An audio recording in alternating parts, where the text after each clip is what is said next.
السلام علیکم ناظرین، خبر شامل کرتے ہیں وکاڑا سے، جہاں پر وکاڑا پریس کلب کے سابق صدر و چیف ایگزیکٹو کائنات ٹی وی راؤ مجیب عالم نے کہا ہے کہ صحافت وہ آئین ہے جسے دیکھنا تو سب چاہتے ہیں لیکن حقیقت کا سامنا کرنے سے گھبراتے ہیں اور انتقامی کارروائیوں پر اتر آتے ہیں، جبکہ صحافی کا قلم ہی اس کی طاقت ہے جس کو سمجھنے کی بہت ضرورت ہے۔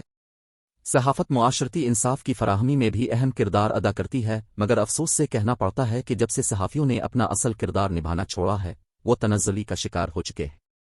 معاشرے میں اہم مقام حاصل کرنے کے باوجود بھی صرف چند لوگوں کی غیر مدبرانہ سوچ اور ذاتی ہوس نے ہمیں اپنے مقصد سے دور کر دیا ہے۔ اگر کسی میں صلاحیت ہو تو اس کی شخصیت خود ہی نکھر کر سامنے آ جاتی ہے، اسے کسی اوچھے ہتھ کنڈوں کی ضرورت نہیں ہوتی اور نہ ہی کسی ادارے کے لیے شخصیات اہم ہوتی ہیں۔ شخصیات بدلتی رہتی ہیں اور ادارے چلتے رہتے ہیں، کیونکہ ہر ادارہ اپنے قوانین اور قواعد و ضوابط کے تحت ہی مضبوط ہوتا ہے۔ شخصی اجارہ داری کی سوچ تنزلی اور ہوس پرستی کی علامت ہے، جس سے بہتری کی بجائے پستی کے اثرات مرتب ہوتے ہیں۔ ہم نے صحافت کو اپنے ذاتی مفادات کی بھینٹ چڑھا کر معاشرے کے ساتھ بہت بڑی زیادتی کی ہے، جس کے لیے اصلاح کی ضرورت ہے۔ میری اس فیلڈ میں نئے والوں سے گزارش ہے کہ وہ اس فیلڈ میں ضرور آئیں، لیکن تعلیم اور مثبت سوچ کے ساتھ آئیں۔ مظلوموں اور بے قصوں کی آواز بن کر کھڑے ہیں تاکہ معاشرے کی برائیوں کو بے نقاب کیا جا سکے۔ ان خیالات کا اظہار انہوں نے کائنات HD چینل کے نمائندگان سے میٹنگ کے دوران کیا۔